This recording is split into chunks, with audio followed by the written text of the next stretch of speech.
Okay, we were talking about the system of the mother or the parent and child support center you work at. It's not a preschool, it's younger, it's for babies. And I wanted to ask you, in the recent years I've read there's more and more divorced couples. So do you see this also at the support center? Are there more parents who come as just a one-parent household? Well, we wouldn't know. Oh, you don't ask them? We ask those who come to register themselves, but put just their name and the children's name and their contact number and address.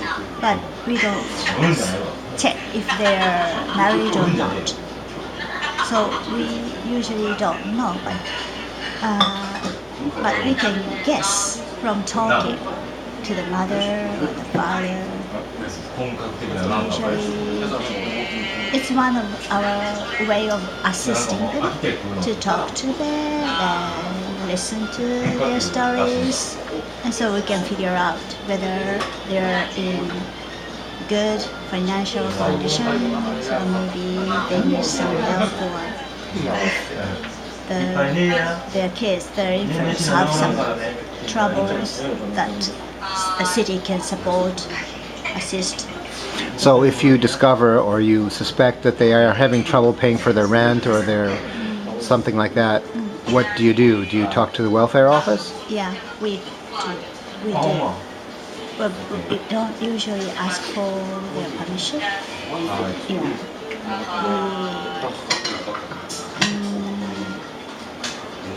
We talk to the person in charge for such problem at the city hall and see if they have any other information.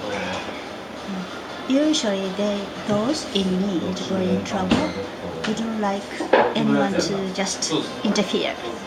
They would like to keep quiet, and that could make the condition worse. So if we think it's might help them, we would ask the city to check further. So if see if how their elder children doing at school or infant school or kindergarten. They just pay more attention to those who might be in trouble. And the economy in Japan for the last 25 years has it's been okay, but not as great as it was.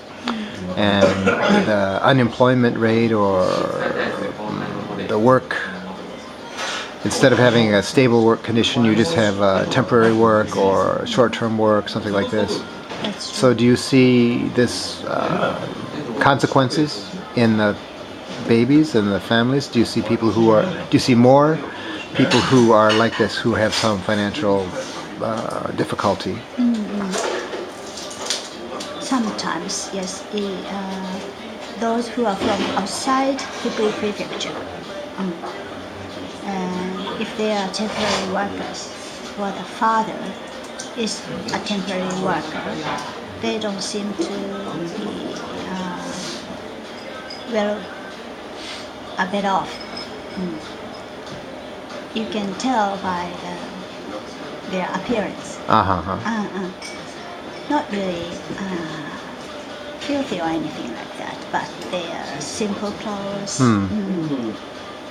And those who are better off, they usually have better clothes. Yeah. And they tend to have their kids' photos taken at the studios. Something, which little things like this you can tell. What about medical services? Do you provide any vaccinations or checkups, anything like that? I think medical services are well organized in Japan, and all the vaccination needed are provided by the government for free, or sometimes for just a small amount of money. and they have to. All the records are kept in their mother and child yoshitecho, they call it. When they find a woman find herself pregnant, she goes to the city hall and register herself, and she gets the mother and child booklet, Record book. record book. In that record book, until the child graduates from junior high, all the medical records of vaccination and development stages are recorded. So, and if that would really help for their lifetime. So the mother-child, parent-child center, you don't have to provide any kind of medicine or No, we don't. nutritional assistance, No. special things like that. If a mother says her daughter hasn't gained a lot, much at all for the past few months, and well, first of all, once a month we give them health checks, simple ones, weight, height, and those two. Then we hear about their concerns, and we always make sure that their babies are within the development belt, what you call The it? range. Range, yeah, development range. If they go decline, then we advise them to see a doctor, or if the mother hopes, we could just directly call the school public nurse at City Hall and encourage the mother to talk to the public nurse. Such services we can provide. So is your main concern, your main audience, the education and care of the baby, or are you there mainly for the parent? Do you think both? I see. So is there any kind of education? Do you have activities for even a baby to do? Some kind of activity, game, exercise, something?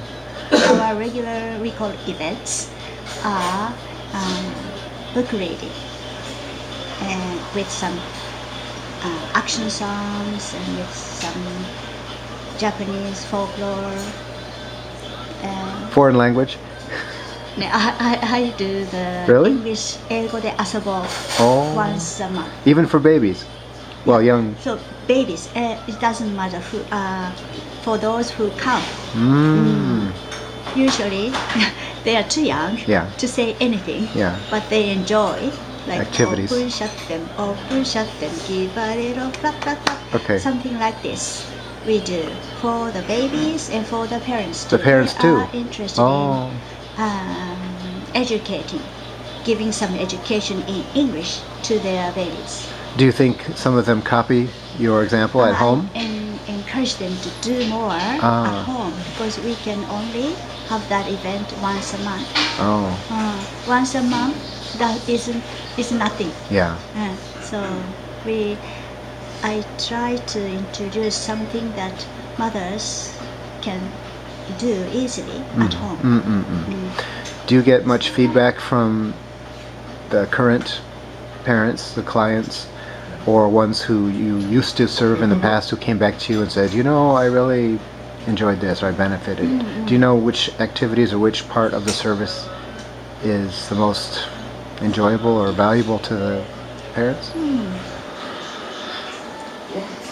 All those combined. Japanese is important, and learning a foreign language can stimulate their brain, and that. So that is also important. I don't think either is more important than the other, but if they can do both together gradually, and that would be good. So, and health check is important, and also Since our center is located inside the ehonka, it's not a library because you cannot borrow books, but you can read many books there. And that ehonkan is a Picture books, right? A means picture. Picture book. Ehon means picture books for children's books, and it's dedicated to Kako Satoshi, famous Japanese children's book author, Illustrator. illustrator as well. And he was born here and raised up until when he went to primary school here. Then they moved to Tokyo area. And he died at the age of over 90 this May. Oh, this year. This May. And he made many kinds of children's books. Because he was the doctor of industries, what do you call it, technical industry. He graduated from Tokyo University, the Tokyo University in Japan, and his books are a little different from other picture books. Very unique, I think. So, the head of the ehonkan, she is one of the leading professor in Fukui about promoting reading children's books. And she gives mothers a lecture once a month about how to read a book, how to read a book to their children, what books she recommends, and what the author's intention is actually, and things like that. And others seem to enjoy the lecture. So that one is only for the parents, or the children there too? Only for the parents. Yeah. They can bring their babies too, while babies just crawling around and playing with their toys. Mothers listen to her, and we have a big white wall, so we can project the Pages. pictures. So it's easy for them to see and listen. Well, this sounds like a very good system and a good service that's been developing little by little, year by year, and by now it's very well developed. And what is your outlook or your prediction for the future? Do you think that this valuable service will expand or will continue for another generation, or is there some danger the government will try to save money and stop giving money? What do you think in general? Well, without the government's subsidies, the association which hires us wouldn't be able to manage operating such facility and such programs. So I hope the government will continue to make budgets for that. But that means this service is is something that required by the situation where the mothers are now in Japan. Good. Thank you very much. Oh, my pleasure.